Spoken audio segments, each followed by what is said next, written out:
All right, hello everyone. Welcome to our latest ALTA Insights webinar. I'm Jeremy Yohe, ALTA's Vice President of Communications, and today we've got a great presentation about, it's going to provide some key takeaways from the 2022 FBI fraud report, the latest wire fraud trends, forecasts for the future, and most importantly, how you can protect your business. Today's webinar is being recorded. You'll get an email with a link to the recording tomorrow, and you can always access all of our webinar recordings at alta.org/webinars. You can get download a PDF of the presentation from the handout section of the GoToWebinar window. You'll also find a copy of the fraud report in the handout section as well. If at any time you have a question, submit them in the questions box. We'll hold some time for Q&A at the end of the presentation. We'll also try and give you some live feedback during the presentation. So if there's something that you want to know that you came here to learn, get your question to the speakers, and we'll hopefully get that answered as best as we can. Do need to thank Qualia for sponsoring today's webinar. And before introducing today's speakers, we have a short message from Qualia.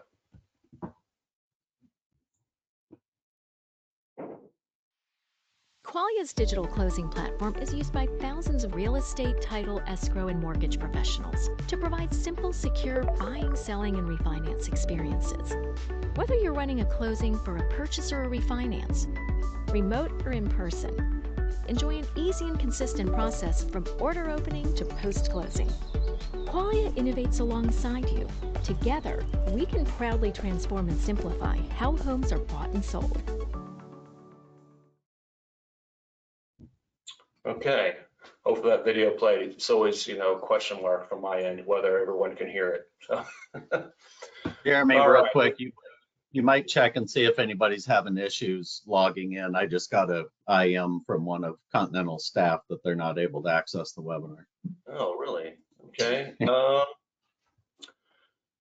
Well, it could be on their end. It just flashed up on my screen. So. All right. Well, I'll see if I have any emails, and after I turn over the controls to you all, I'll check my emails. Okay. So, all right. Joining us today, we have Tom Cronkrite. I'm sure many of you are familiar with Tom. He is the co-founder and CEO of Certified. Certified provides wire fraud protection software. He's also the co-founder and CEO of Michigan-based Sun Title. Tom is a licensed attorney, frequent national speaker on cyber fraud, real estate, and financial topics. He also serves on ALTA's Information Security Work Group.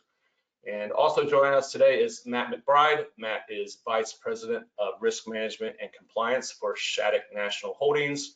Prior to this, Matt served as President of Continental Title, a company he started more than 20 years ago, and Shattuck acquired Continental Title in 2021. Tom and Matt, I'll turn the presentation over to you. Jeremy, thank you. I know I speak with Matt on ALTA's support of what has grown into one of the more important topics, if not the most important topic, especially on the agency side, and that's just the safety of transactions. And I got to know Matt, who now is a good friend of mine, because we're both wire fraud victims. So we share this experience that we had, not because we did anything wrong, but there's just this force out there that surprised us because of loss controls or procedures or just things that you don't think through because you're not thinking like a fraudster every day. But we're going to cast light on what these guys are thinking about and some up-to-date trends. We're going to show an example of fraud that's taking place in real time here in West Michigan, where I sit today relative to seller impersonation. So Matt, I'll let you backfill anything you want to say, and we'll jump in. Yeah, we're going to throw a lot of information at you here in an hour. And Jeremy said, if you have questions, feel free to ask him. He's going to monitor those for us, because Tom and I really want to make sure that the information we covered today is relevant to you. So you're giving up an hour of your day on a Wednesday afternoon. We want to make sure and answer whatever questions you've got and make sure that you get that covered. So feel free to fire off questions to Jeremy as we go along. Yeah, I mean, I'll say I'll echo that. I mean, for whatever reason you showed up today, put that in the question panel, because that will guide. We're riding the tip of the spear every single day, Matt and I, based on our roles, multiple different roles. I mean, Matt's now has one of the most unique roles with Shattuck, and that's you've been hired to level the industry up, Matt, through education and best practice. And I do applaud Shattuck and you and willing to kind of do that. So, all right, well, with that, let's. And then the other thing, Tom, just it's ever changing. So this vacant lot fraud that, we're going to cover is, that's just popped up here recently, and the fraudsters we're chasing them. We're always 2 steps behind them, trying to keep up. Yeah, it certainly feels that way. So let me, Matt, can you see my screen? Yes, sir. Got it. Okay. So we're going to dive in, and Matt, I'll have you cover some things. I'll maybe just run through the IC3 report. So for those of you that are not aware, the FBI runs the Internet Crime Complaint Center. That essentially is the funnel, if you will, for all cybercrime. IC3.gov, if you've heard that referenced. If you do experience an actual or an attempted loss, everything should be reported up through the IC3. And then year over year, they provide this annual report. So we're going to dissect just quickly what the trends were from 2022 versus 2021, and then a little bit of a look back. And you can kind of see, and for those of you that might not have seen it in the handouts, you have this deck, you have these materials at your disposal along with the IC3 report. And it comes out in March, so this is a fresh report. Typically what we're seeing is we had $10.3 billion reported in cybercrime last year. There was a 4 times increase if we looked at just in 2017 to 2022 in BEC, and that's business email compromise. And we'll talk about what business email compromise and the components of that, but essentially email account takeover, looking for a transfer of funds that's about to take place, impersonating a trusted party, diverting funds, and then trying to move those so they cannot be reclaimed by the rightful owner. In our business, we have enough data now going on year 5 in market. 83% of our customers at Certified reported some type of suspected fraud or actual fraud in a transaction. And that ties to some recent reports that you've probably seen in the industry. Matt, on the left side here, I want you to talk about, like, from a trend perspective, if you agree with the IC3 report in the sense that, it's faster, they're larger targets. What did you notice last year? Yeah, I totally agree with it. I mean, the large sums involved in the per incident number going up, but also I think you've got one where they're showing the next 2 or 3 years it's projected to almost triple in volume. That's the one that scares me the most, is that, as out of control as this problem is today, they're projecting, almost triple. So, the number of instances that we're dealing with today times 3 in 2 years, we're scrambling already to keep up. And with that kind of volume increase, a lot of this stuff is just gonna not get overlooked, but we're not going to be able to chase it down because we're not going to have the manpower. Yeah, no, it's absolutely true. Real estate's interesting, and just quickly why real estate continues to be such a target is the transactions are complex, but they're incredibly visible. So the multiple listing service really does, between multiple listing service, the open public record of property ownership, and the ability to grab somebody's profile with personal information on it very easily, is just this perfect cocktail for them to focus in on a transaction. And we always refer to it as a lack of muscle memory, where the average stay, I think the last in our report was almost 11 years now in a home on average. In our markets, it's 10.4 years. So they're not in the transaction cycle to notice, hey, this looks a little different than when I logged into Amazon or Netflix or whatever last time. So a ton of money, so still the largest asset by far that touches the general consumer buyer or seller. And now much of the information is even more publicly available. And we're going to talk about this through open source harvesting, open source. So when you hear, hey, T-Mobile lost 20 million records, Target had this, credit card scam thing. Guys, that's all our stuff. That's all us. At some point, it involved all of us. Do you agree with that, Matt? Absolutely. Yeah, and what I harp on is, when you hear about the Yahoo, Gmail, AOL, whatever, where they, 5 million records get stolen, hacked, they didn't just get the email addresses, they got the passwords too. Yeah. So that's frightening. Yeah. If you haven't changed your personal password on your email account in the last 6 months, I can almost guarantee you a fraudster hasn't. Yeah, I completely agree. And then what's been interesting in COVID, and we're still dealing with, even though we don't talk about it every single day or every minute like we used to, it did expand our digital footprint from payments to work from home to remote access, but we're still lagging, statistically, we're lagging on our security to close that gap. So we made ourselves a bit more elastic digitally, but not in a way that we're as secure as what we were prior to COVID-19. So just quickly to punch through some of the stats, cyber crime. So this isn't just business email compromise or wire fraud. This is ransomware. This is investment fraud. This is, takeover of data and system breach. But an internet crime was reported every 39 seconds of last year, and that's every single minute of the year. Those aren't just working hours.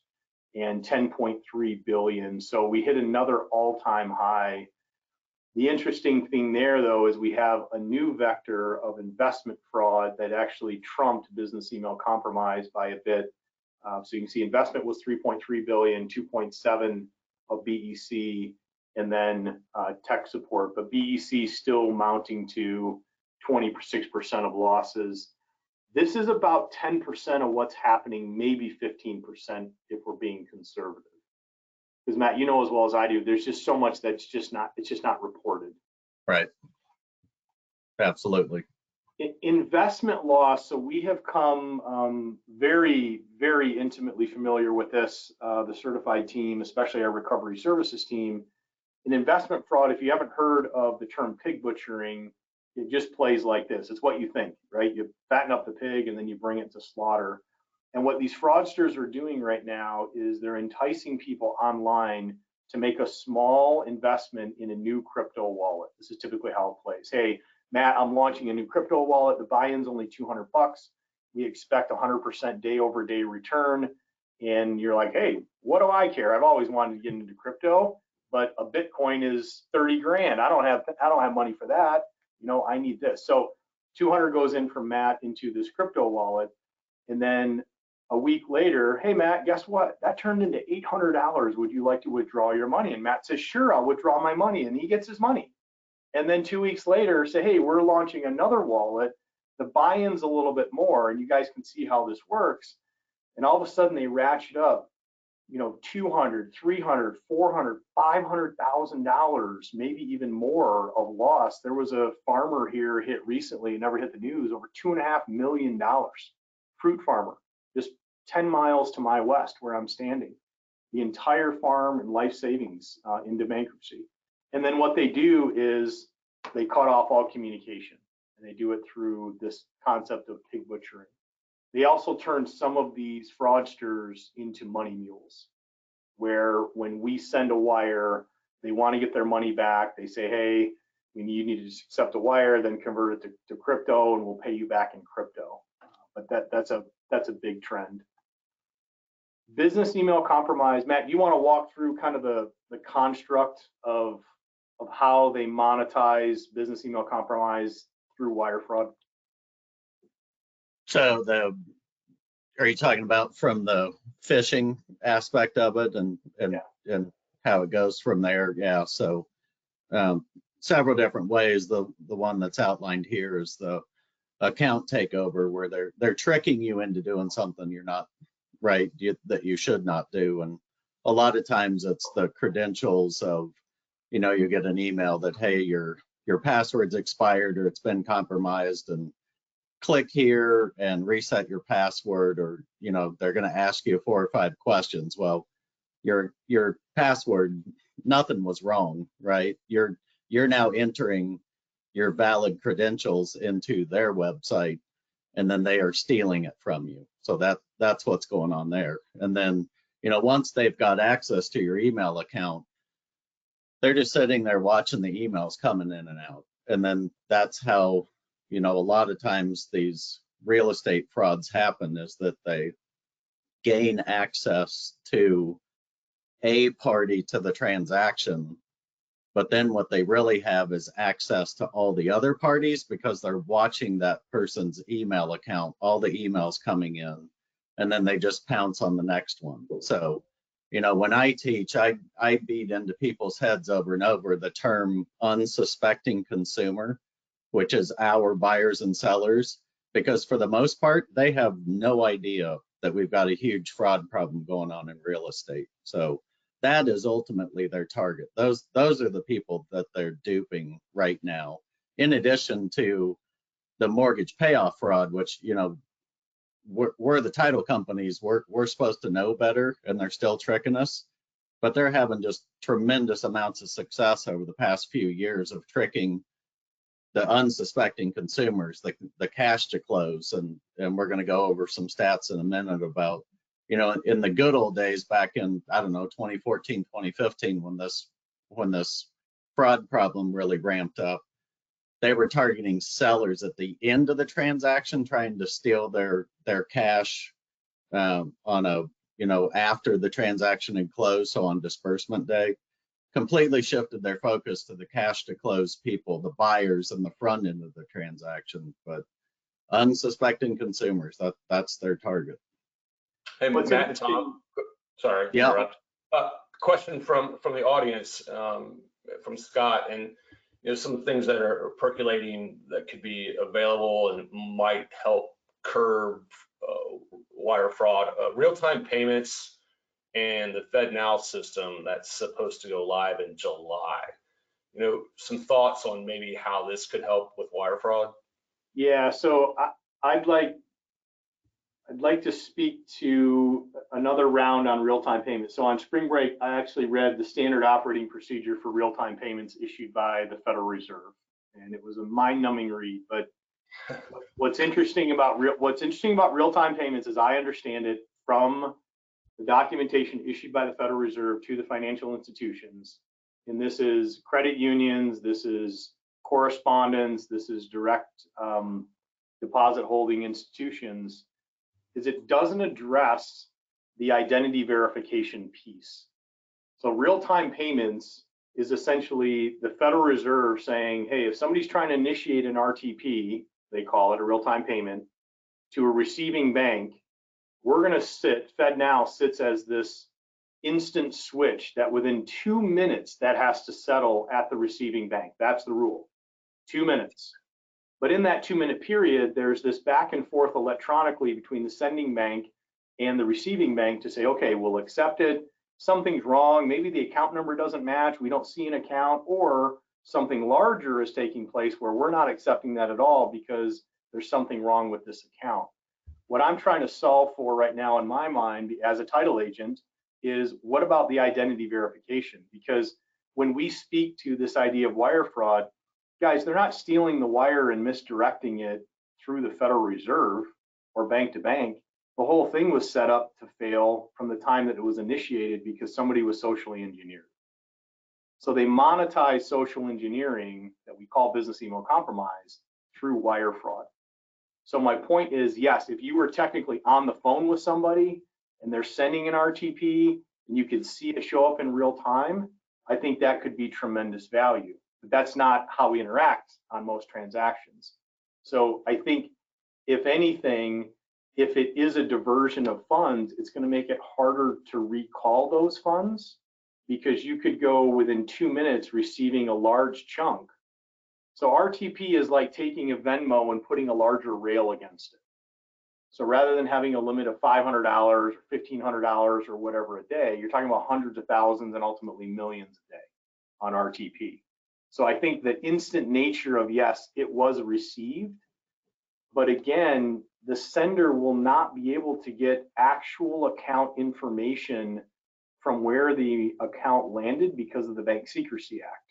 So without getting too far into this, there's still some questions, because it's up to the financial institution to create the system in their banking cores to hook to FedNow or hook to the clearinghouse or hook to like they are now, but where's the ID validation piece of it if we're not on the phone with somebody actually sending it to me? Like Venmo, I know, hey Matt, somebody wants to send you money. Oh, it looks like that. And then I have to put in the last four of the phone number. Like that's a pretty interesting layer, right? And it doesn't have that. So, but Matt, I don't want to hijack this. What are your thoughts on RTP? No, I agree with you because I mean, bank to bank, it'll help, but after the receiving bank gets the wire, which is what we're trying to accomplish, is to make sure that we've got correct identity information on that person. From what I understand, which is very little, I did not read it over spring break, Tom, but I think that's the piece that's missing, or I don't understand quite yet how, you know, once the receiving bank gets the money, what's the identity process at that point?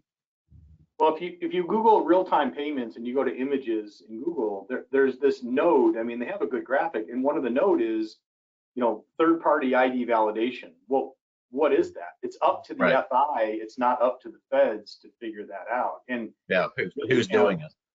The other challenge is with RTP, because of the size that you can move. Somebody receives an RTP payment, and their institution is set up for RTP to send, not just to receive. That's the other thing. An FI can say, hey, I just want to receive RTP, but I'm not going to send RTP. So if they're in an institution like a big money center bank, then they could take an RTP payment and initiate 100 additional RTP payments and just splinter that so faster than we've ever seen in certified check issuance or subsequent wires because of the nature of it. So I'm for it. I want to hear, I mean, don't hear me wrong. I like the advancement of technology. I like the speed and transparency. It just, on this particular fraud, it stems from a lack of identity verification because we think Matt thinks he's sending it to me and it's somebody being impersonated or me being impersonated by someone else. Great question. Very, very definitely an evolving space with digital funds. We've done a webinar in the past on RTPs. We'll probably be doing, you know, stuff in the future. And also, you know, good fund laws at the state level probably will need to be addressed and looked at. And I know that's a project ALTA is working on right now. So look out for some analysis as far as, you know, what good fund laws will need looked at different states and the different payment options that are available right now. So, all right. I'd encourage everybody, go to the federal website, go to FedNow and download how the Fed is speaking to your bank relative to the requirements. If you want to geek out on it, like I happen to, just because I got to get my head around this, you can look at the actual messaging codes that are going to be used to send between the FIs and the clocks on those codes. But anyway, we can RTP another day. Great question. The one other thing I'll mention on account takeover is within 2 minutes, most accounts have rule setting changes that the fraudster makes to forward and then auto delete and mask the fact that they're in an account. And unless people know where to look in those settings, you could change your password every single day and those rules won't change. Right. So when we're around, and Matt, I know you educate a lot of real estate agents and brokers. One of our most popular classes that we do is bring your laptop, bring your phone, and let's get into your emails and let's see if they've been compromised. And we go into the settings, we look at the rule changes, we look at forward and adding delete, and we look at filtering that can be added. And then we train them on how to install complex passwords, multi-factor authentication, and then, you know, that helps all of us. Absolutely. Yep. Demographics. So interestingly, every single demographic was hit with some sort of wire fraud scam, but there are some themes that approached some more than others. So the investment, I call that the pig butchering of the cryptocurrency, hit more of the Gen X and the millennial. I know they don't want to be called that, but the millennial generation. Social media, cryptocurrency, celebrity impersonation. There also are first-time home buyers and there are upsize buyers. Gen X's like myself, we're just kind of stuck raising kids right now. We're not doing anything. BEC hit all ages. It was just different on the attack vector. But call center fraud, so sad. $1 billion was harvested off of mostly retirees when they got a link saying, hey, your Facebook's about to expire, or your online banking, or your Microsoft, or Norton. That was a big one that ran last year. Your Norton's about ready to expire. Business email account, we won't belabor this. What's interesting on these stats, though, because I'm kind of a numbers guy, is the number of instances. So look at the value increase from 17 to 22 versus the number of instances. So the value went almost 4x. The number of instances is less than 2x. Again, that was that shift to real estate. That was that shift to higher value. That was an investment in social engineering. And Matt, any other story that this tells you? No, but it just, I mean, it proves what you're talking about. Real estate became a gigantic target in a very short period of time. I mean, before that, where it's 600 million off of 12,000 hits, it's, you know, that's when they're stealing Amazon credentials and getting $300, $400, $500 worth of gift cards at a time. Well, all of a sudden they find out that title companies have $2 trillion of escrow funds flowing through their escrow accounts, and the average sales price is, what's it up to now nationwide? It's over 400 grand. It's a whole lot sexier than trying to rip off $300 or $400 worth of Amazon gift cards. With more cash buyers, because it's so competitive in market to secure a house, because we still have an inventory issue. So the types of crime, phishing, this is only meant to say phishing, which is what we're challenged with as an industry, is just an outsized vector against any other vector of how these crimes are committed. The top states tend to be the more affluent, heavily populated states. I know the state of Texas got absolutely hammered last year. We were involved in so many recoveries last year. And then so those are the states that people are flooding to right now too, right? So yeah, no, that's absolutely true. They were already highly populated, but now they're getting more and more populated. So that's a fair point. So again, just a graph on who the targets were, the demographic on the scams. We talked about that. From recovery services, so we deal with victims after they have been, they realize either at the closing table or before that their life savings is gone, or to Matt's point, we have title companies and law firms, hey, I sent a payoff somewhere and it didn't go, or a seller net. We saw almost 150% increase in our funds recovery, our fraud recovery services team at Certified. 1 in 4 cases could be submitted. So we do all the victim impact and vetting for federal law enforcement under a relationship we have. And the reason why it's 1 in 4 is just time. Either the details don't shake out. If we're outside of that 72, 96 hour mark, then the chance of recovery right now, and this is kind of a question, have things changed relative to the reporting of wire fraud? Not at all. I mean, not at all. They're just moving money faster. Our average reported loss was just under 160,000, and that was everything from EMD to seller net to mortgage payoff to cash to close to the whole thing. And then 6.5 days from incident engagement to some sort of recovery. This is interesting because as we shape the data a little further, businesses that came to us to say, hey, we need help recovering funds, typically suffered a loss that was 3 times greater than the consumer. And you say, well, that makes sense. I mean, consumers' cash to close or their net probably is around that 100 based on down payment of 20%, maybe seller net equity. But you can see here the average business at stake was right around $300,000. And we've had some guys, our largest recovery was 21.5 million on a commercial payoff. So it goes into the ozone as far as values. So cases reported, you can see buyer cash to close, mortgage payoff. So what came in our funnel, buyer cash to close, mortgage payoff, seller net, but the buyer cash to close was kind of the #1. And unfortunately, and I know I'm speaking to everyone on the call and not indicting them, a buyer shouldn't find out about how a wire transfer was intending to work when they learn that their funds were stolen at closing and they always intended to bring a check. And that's what we see, is that these buyers that are defrauded, I think a lot of it is just an education gap. Funds lost, mortgage payoff led the way in funds lost, even though there were fewer instances reported, and also led the way, thankfully, in funds recovery. Hey, Tom, So, real quick. yeah. Question about recovery efforts. Brian wanted to know what kind of success do you have in recovery when it's dealing with someone overseas? Yeah, so let's just talk about money laundering a minute. So what happens is, if I'm intending to send money to Matt as a title agency and he is the seller and the fraudster impersonates Matt, the fraudster will always provide a single set of wiring instructions to a domestic bank account.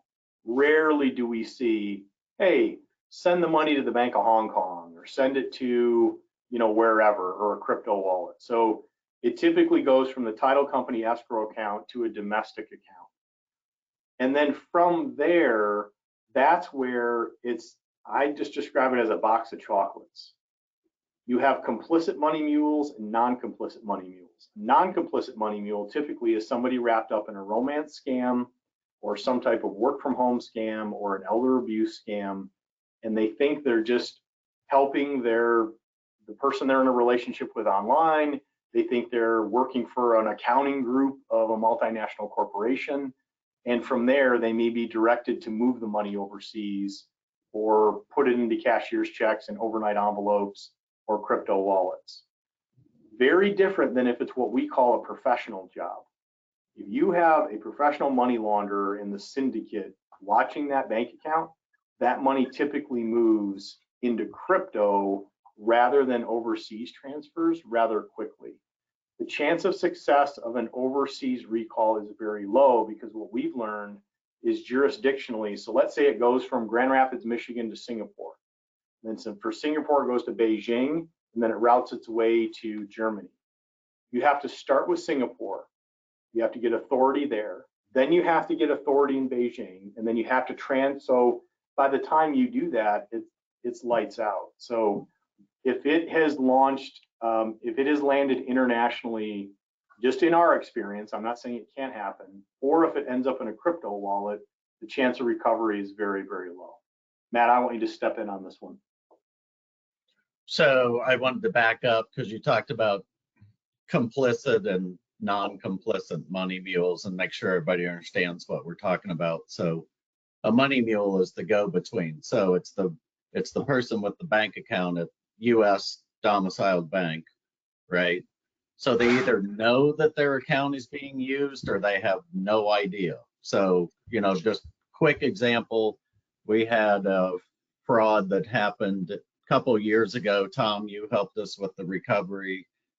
$350,000 was stolen from a cash buyer, ended up in an elderly lady's bank account up in Maryland or somewhere in the Northeast.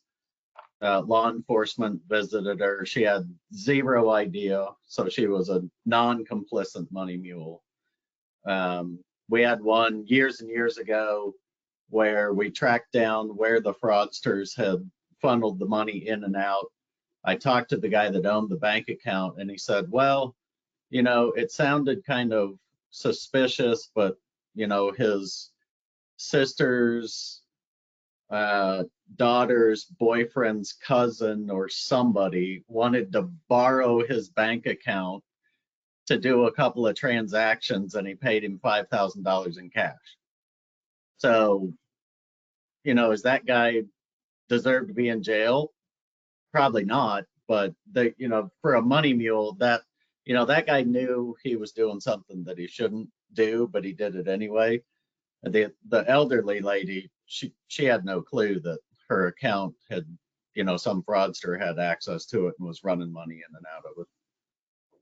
And most often, to that point, Matt, if they don't know what's going on, a lot of times they've been victimized themselves. So the way they get these victims to engage in this money laundering without them knowing it is they make them vested. So they ask for money. These victims, without knowing it, they'll loan money to the person they're dating online or to the charity they think they're working for or whatever. And they say, oh, well, if I could just use your account because I'm having a problem opening one in the US, then you could pay yourself back with interest. And we see that over and over. The trial I was involved in with our wire fraud, there were 6 victims. 2 of us were in the title space. It was Sun Title, and then it was an escrow company in California, and then 6 others were online dating scam victims. All of them lost their life savings, and then some of them were turned into money launderers, not knowing it after.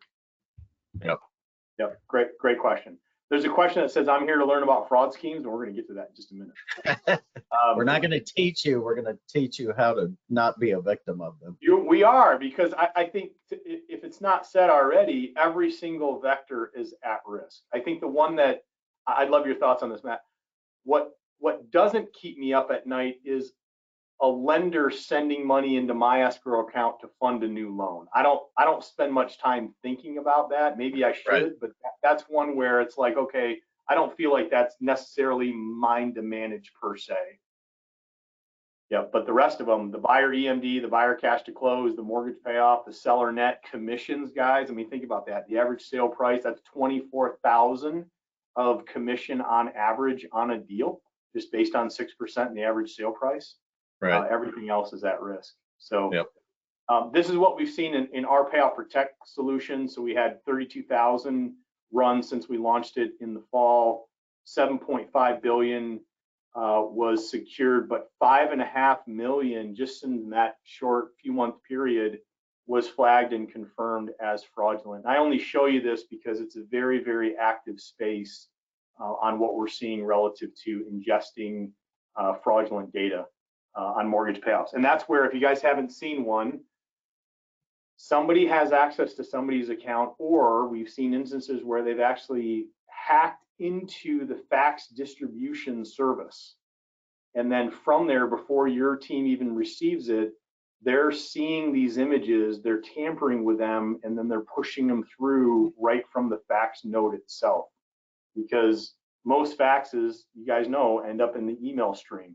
They convert to email. So Matt, let's touch on buyer cash to close recent. So now we're going to move into current trends. And again, I'm looking at the Q&A panel, which is why my eyes float a little bit to the right to make sure that, but if we want to dive into any of these further, we could spend the rest of the time just right here, because this is, we're going to ride the tip of the spear a second on how these trends have started to evolve, with the idea that you're leaving with more education and maybe some thought-provoking ideas about your loss controls, about your education for your internal customer, your employees, and your external customer, your referral partners. But Matt, latest trends in buyer cash to close or buyer closing funds.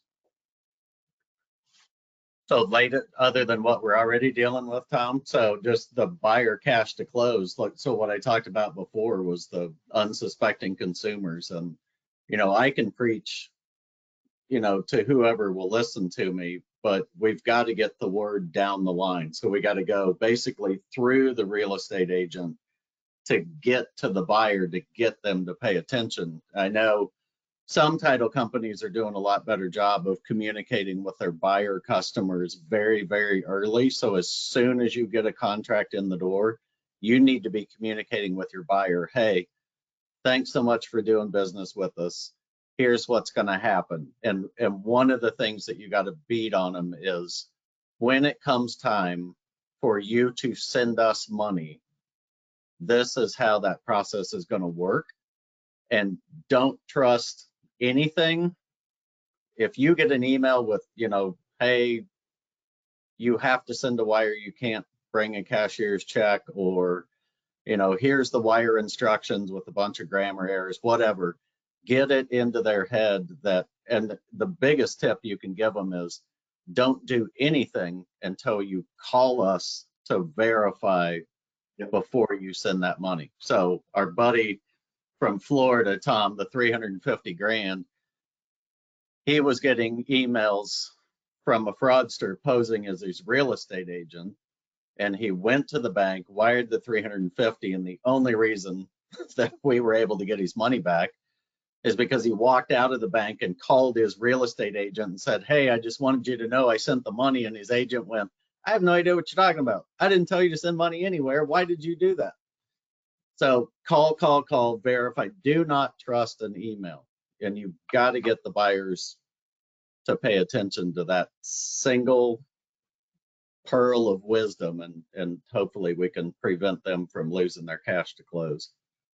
Yeah, let me pull that a little further. I completely agree, Matt. And I think the macro trends that we see on the buyer side is they're being approached earlier in the transaction, and the level of communication and sophistication as to the why they need to transfer funds is becoming harder to detect. I've seen emails where they cite some fake statute in the state of Ohio because there's a good funds law there. So pursuant to Ohio code, blah, blah, blah, blah, blah. We got to have this within so many days.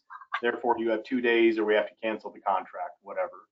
Yeah, I used to laugh because you saw it a lot when COVID kicked off. They'd tell people, because due to COVID, I need you to hurry up and send your cash to close so that your closing doesn't get delayed. And the first couple of times I saw it, what COVID has nothing to do with when you're going to send your money. And then my brain went, unsuspecting consumer. They don't know that. Yeah. So however it works, because I know people are sitting in different seats in the transaction here, but buyers need to Matt's point, buyers have to be educated early on in the process. I think this is one of the biggest opportunities for everyone on the session today to go out in your market and be a leader in educating all the referral partners you have, your builders, your real estate agents and brokers and teams, your mortgage lenders, your legal community, that, hey, and provide them the collateral, provide them the one-sheeter that they can put as part of their listing packet or as part of the engagement letter that an attorney would have, or part of the loan application that says, hey, I'm going to do a great job for you. I'm going to represent you very well, but there's this other thing we have to talk about. And then we can pick up the thread on that, because it's education, it's engagement, and it's making sure that they're set up for success. And Matt, that was the whole thing with your lawsuit, is just the standard of care. And we don't have the responsibility to drive the buyer to the bank as an industry. Right. We do have the responsibility to say there's something out here and this is what you need to be aware of to protect yourself. Yeah, and then the education part to it, to title companies' customers, meaning the real estate agent, is we are going to do everything in our power to keep you out of trouble, meaning keeping you out of a courtroom, right? Keeping you from getting sued. Because what's the first thing that happens when people's money gets stolen? Everybody gets sued. Tom, you're a recovering attorney. You know better than anybody. Yeah. We got sued. So the deal, 180 grand, 2015, 180 grand gets stolen from a buyer. Had nothing to do with anything that had happened at Continental Title, right? Real estate agent admitted her email account had been hacked and didn't do anything about it. Fraudulent wire instructions were acted on, 180 grand went poof. We all got sued. My title company spent 75 grand on legal fees. At the end of it, the judge looked at the agent and the broker and said, you guys caused this whole problem, you're writing the check. Yep. But how many real estate agents, how many title companies, how many of us can afford a $75,000 legal bill that when we did nothing wrong? How a real estate agent, they get sued, they've got to defend themselves. Right. And not only that, it's the scarier part of that is the reputational damage that it inflicts. And just saying that we're not doing wires anymore, we're just doing checks, is not wire fraud prevention. I want to say that. It's just not, guys, because no, that won't fly. That is not going to fly. If it's the first time a consumer is learning about a request for a wire from a fraudster impersonating you, and they are not read in on what to look for versus what is suspicious, you're just going to get smoked. I mean, we're beyond that point. The other thing you need to make sure is that you have documentation that you securely sent your wiring instructions to them at some point in the transaction. Because if you didn't, it just creates that vacuum, and we're going to come in as the rich agency owners and the managers in the industry that left the poor, first-time home buyer or family destitute, because the reality of this is, and we're going to move on from buyers. It's so tight right now to buy a house that if their funds are lost, it actually is kicking them out of market where they can't afford to buy a house again. Right. And it's going to be years. So, all right. Love that. Seller impersonation. All right. I'm going to walk through this. Matt, I'll let you layer up. Seller impersonation fraud. We work with the Secret Service on the advisory that went out recently on vacant land scams. Guys, it's the same thing. I've got a property where somebody isn't showing up and turning the lights on every day. And those properties now are at risk where the seller could easily be impersonated and the property being sold, a mail away closing requested, dispersed funds, recorded documents, and then months, possibly years later on some of this, the real seller realizes, wait a second, it looks like somebody else just built a house on my vacant lot that I was going to retire on. So let me show you an example of something that came in, and this is an active case here in Grand Rapids, Michigan. So I just went on to the GIS. There's a vacant land. I could walk to this lot from here. It'd take me about 10 minutes from where I'm standing, and it's just a residential lot, okay? They comb through and they list the property from a real estate agent. So what they're doing is they're calling real estate agents in the area saying, I got a vacant lot, I'm the owner, and I want to sell it. But they do the due diligence in advance. And then when asked to provide documentation, this is the documentation that they provided on the seller of this property. I have seen multiple other sets. They also know this nuance, and I hope you understand when I say this, the importance of it. By definition, the tax bill is not going to this Ravine Drive address. Right. So they know to look up the tax information to say, hey, where is the owner located? So that when I put the fake ID, and I have it's about $200 to $300 depending on the state to create this, and it'll pass a scanner, to say, okay, I need to impersonate the seller in a way that's believable. So what they'll do is they go through the public record. This is the setup. They go through the public record. They can scour with bots of a note that says vacant. So look at how this is listed: residential vacant, commercial vacant, or they look at properties typically on lakefront or in areas that they know are a lot of short-term rentals, and they look where the tax bill is being sent somewhere different than the parcel address. So now I got a non-owner occupied situation. They reach out, they find a broker or an agent, they list the property, they go through the normal process. When it comes to schedule the closing, they request a mail away, they request a remote notary. One of two things happens there. They say, oh, I know an attorney. I'm in Florida. I know this deal's in Michigan, but I'm a snowbird. I'll go to my attorney's office and I'll get it signed. And then they'll impersonate a licensed attorney or a paralegal, and they'll send the documents in. They'll all look good. They'll get recorded and it disperses. Or in this case, this deal actually closed. And the only reason why it didn't fund is that the title company asked for the Social Security number for the 1099 and the Patriot Act form, and it took them 2 days to respond. And they're like, why would you wait 2 days to get your money? But they were able to provide it. They were able to provide the actual Social Security number of the seller that they were impersonating, and in the meantime, they had created a bank account in that seller's name. So think about it, guys. And they hired, I won't say the name, they hired one of the largest contracted notary services in the country. This title company didn't do anything wrong, nor did the agent. They just got tricked. But I wanted to show you the level of investment in detail that these people are putting in on the seller impersonation scams. Yep. So Matt, anything to add? And then we should probably, just like we did on the buyer side. No, I'm glad you left the ID up there. I mean, at what title company do we have an expert that can look at this and tell me if this is a fraudulent or a real driver's license? And the answer is none. We're not that level of sophistication, any of us, right? We can't be.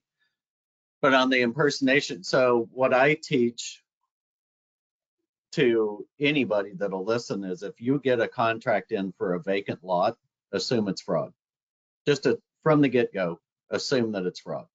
So the first thing you're going to do is go look at the tax records, like Tom said, find out where the tax bill is being mailed, and send a letter to that address saying, I'm Tom Cronkite with Sun Title. I have a contract in to sell this lot. Are you in fact selling this lot? Please call me at this number immediately. You'll catch a lot of this right off the bat, because the phone's going to ring and the guy's going to, he's going to be in California or, Mexico, wherever. He's going to go, oh my God, no, I'm not selling that lot. No, we had one that just happened in New Mexico.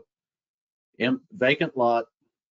Guy that owned it lives in New York. Next door, or actually behind, so there's a vacant lot and then there's a house, a vacation house.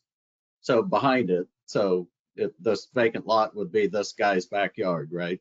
Yep. This guy also lives out of state. I think he lived in Virginia or North Carolina or somewhere.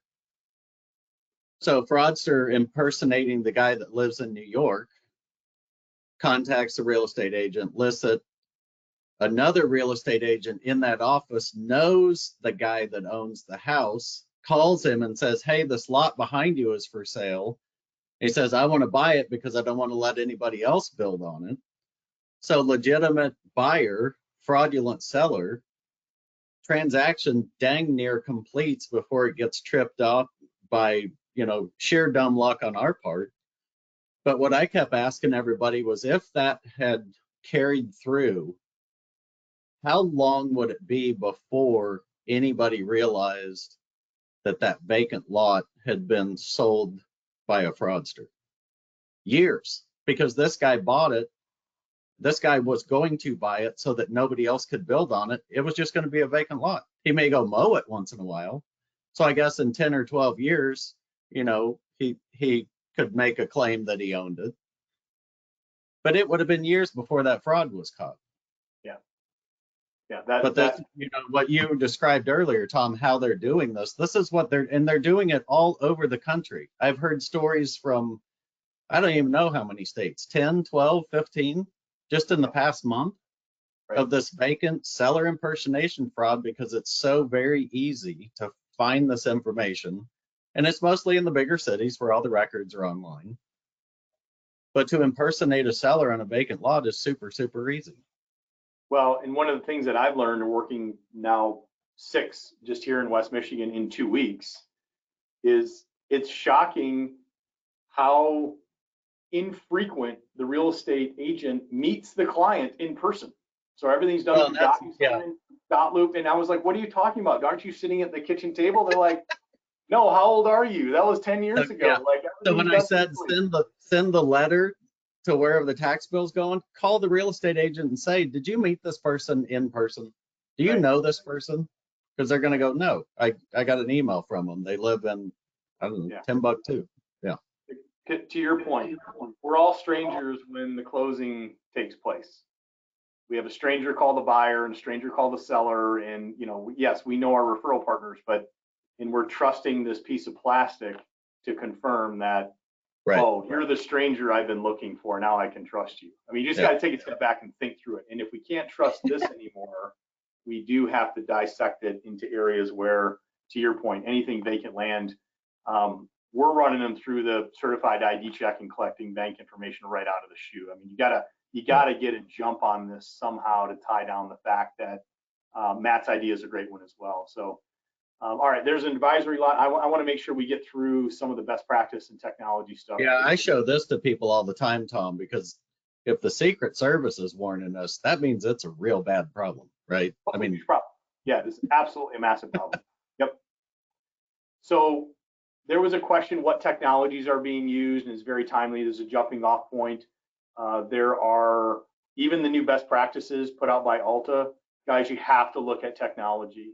Yep. Technology is a force multiplier right now to prevent these scams. It's not a silver bullet, but we are in a world now where it's a false multiplier. So here's what we're up against now. Spoof card, the question came in. They can do deep fake. So they can take a recording, somewhat like this. They could go onto YouTube.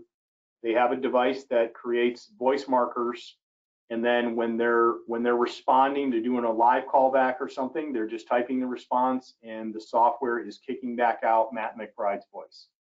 That simple. That's a deep fake. Spoof card is I can call Matt and I can make it seem like anybody's calling him if I have the number, and it will show up on his caller ID like it's that person. So I could spoof Continental's main office to Matt's cell phone right now in about 5 seconds. And it's easy to do. Influence bots, that's now they can programmatically harvest open source information between social media and LinkedIn and other online sites. The Chat GPT, if you haven't played with that, or Microsoft and the others, you should. You could simply type, and I do this all the time in training, draft a casual email to a buyer requesting a wire transfer rather than a check to Sun Title at closing. And guys, it will just lay it absolutely out. Yep. I mean, and even if they're perfect English grammar, no perfect spelling, English grammar, and they can say, hey, you know, translate the following in English, and then they can just put it in their own native dialect. Like they don't even have to be able to explain it well in English. They can say, transfer the following to English, blah, blah, blah, blah, blah, blah. Right? Yep.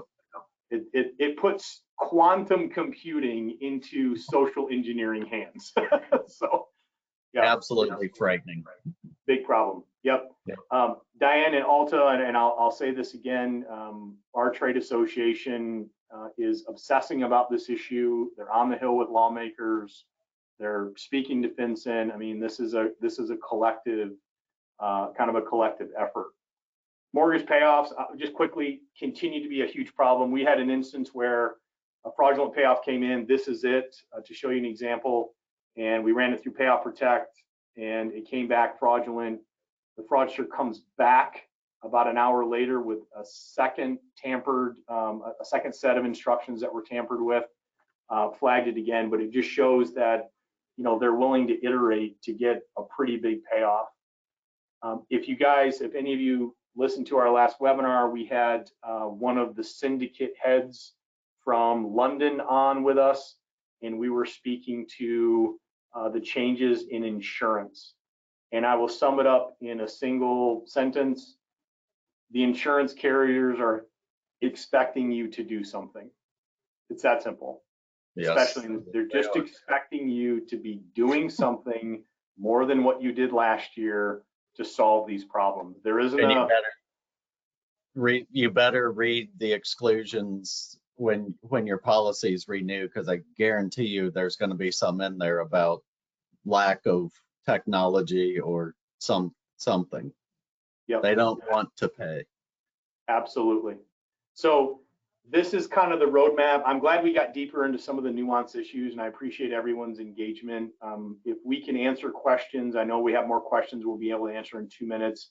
I know Matt well enough, we'll commit to answering those, and if we can circulate them by way of ALTA. But it starts with education.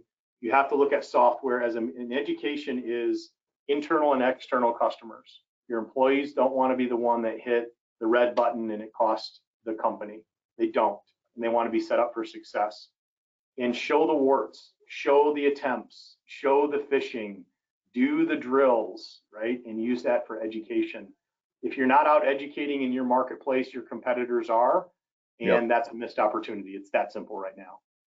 I spend over half of my week educating somewhere, either like this or for the agency or whatever. So technology, that's everything from perimeter, security. Look at the new ALTA Pillar 3. Look at the standards that were laid out there. It's a really good roadmap. Does the insurance actually line up to the risk that you're mitigating in your loss controls and your standard operating procedures? If you don't have an incoming and an outgoing funds transfer policy that's up to date, you need one. You guys can email me or Matt. I've got a template that we've created as a starting point. And then you have to have an incident response. Yep. Hit with ransomware, you can't get to data. You learn there's something going on. You got to run those drills in advance of the crisis moment to make sure you've got the players and everybody lined up. So Matt, I'm going to stop talking. I'm going to let you wrap this thing up. No, just to carry that further, your staff, meaning your escrow people specifically, they have to know what to do right this second. They can't be sitting around wondering, oh my gosh, what am I supposed to do now? If your title company doesn't have a rapid response plan, it's free. Go to ALTA's website, it's free.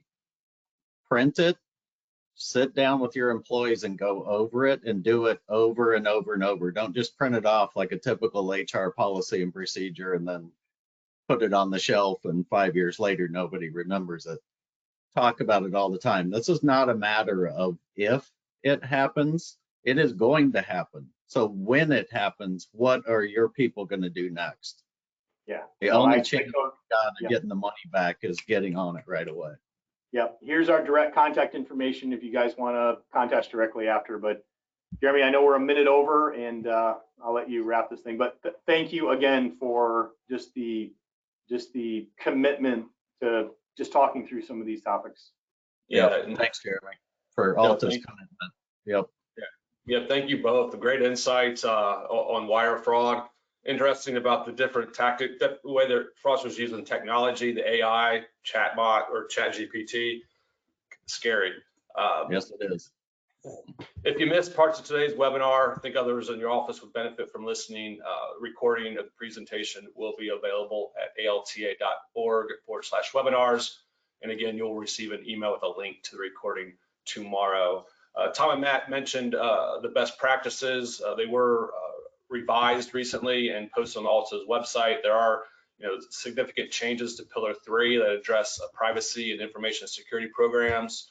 And then Pillar 2, escrow accounting, there's the recommendation to use wire verification services. We posted a question there, what companies are you using certified? Is one of them. Didn't see any others offered up as far as what they're using. So Tom, looks like you've cornered the market there. He's got the best one, I'll tell you that. I don't know. Look, the business is hard enough right now. I mean, that's the point, Matt. I mean, it's hard enough with what we just went through during COVID, and now with what we went through the last 9 months of fiscal policy. There are issues on closing files, and then there's a wire fraud, and every day we wake up saying, let's stop another one today. Yep. Matt mentioned the importance of educating your referral partners. If you need some resources for that, alta.org/wire fraud. We have an infographic. We have some videos that you can feel free to use and get that information, daily if you can to your realtors, builders, or consumers. I don't know, Tom, if you have time for one question. Alex asked, okay, we're doing all this to try mitigate. What Certified's been doing with FinCEN, the FBI. Alex asks, have any of the fraudsters ever been caught? And if so, what's happened to them? What happens to them? Oh, I love this question. Great question. Yes, but you have to add 3 to 4 years on the incident. So it was interesting, and I put it on LinkedIn. So in my trial, I was hitting 15. Trial was 2018, and it was a 4-year investigation. So the investigation was already in flight, right? And we took down essentially the number 2 guy in the Nigerian syndicate in North America. His name was Desmond Amadi, and then Ike, his brother, ended up pleading out. The number 3 guy, who was the financier, the guy controlling all the money, was just convicted and sentenced in January of this year. That dated back to 2015. So the answer is yes, but again, it's like anything, they'll work these guys up to a ladder, but guess what? That was the 34th conviction in the Nigerian Black Axe syndicate here domestically. So when they go, they will go hard, but you won't read about it for quite a while. The money mules, they're just trying to figure out, are you a victim? And if you're a victim, you better cooperate or I'm going to indict you as well. Right. I mean, it's that simple. Like, you either cooperate or you have broken federal law and you're a money launderer. Right. Yep. So yes, but I'll be candid. Matt would do the same thing. My partner and I lost 180 grand. We knew the U.S. attorney very well. He was a member of the Grand Rapids Bar, and they did absolutely nothing to help at that time. He said, look, man, I can't commit to prosecuting a $180,000 off case. And it just so happened that I wasn't interesting until my 180 grand led to them solidifying a $2 billion scam. And now I was interesting, right? After I thought this whole thing was behind me. So I feel the frustration embedded in the question. And Matt, I'd love your thoughts on that too. No, you're right on target. It's, 180 grand loss to our title companies is monumental, right? But out in the real world, they're like, really? You want me to get excited over 180 grand? No, I've got piles of deals on my desk that are $500,000 to $1 million. Well, the other reality is federal law enforcement is absolutely overwhelmed with this issue. Right. Yeah. They're overtaxed. There was never a rail built big enough to handle. One, they're just trying to stop the bleeding for victims. So their rapid response and everything that we're training against on what to do with the banks to try to put yourself in a position. But the investigative and the subpoenas and what it takes to get that all set up, they have to do both. They're like, look, do you want me to stop somebody from dying on the side of the road, or you want me to convict the drunk driver? Because I just had another crash. So where do you want me to go? Interview the drunk driver, or you want me to go to the next crash site? And there's simply just a lot of them going crash site to crash site right now. Yeah. Well, hopefully a lot of information to distill. Hope, threats not going away. And hopefully everyone on today's call can take back a little bit of information to help prevent a crash. Yeah. Going forward. Well, I'm working from this area here that we're gonna take it back to them on this vacant land scam. All right. Yeah. Before wrapping up, I do need to thank Qualia once again for sponsoring today's webinar. And with that will bring us to the conclusion of today's presentation. Matt and Tom, again, thank you for sharing your expertise and knowledge on wire fraud. Happy to do it. Thank you. Yeah. Good to see you guys. Thanks, everyone. See you guys. Take care. Bye. Okay.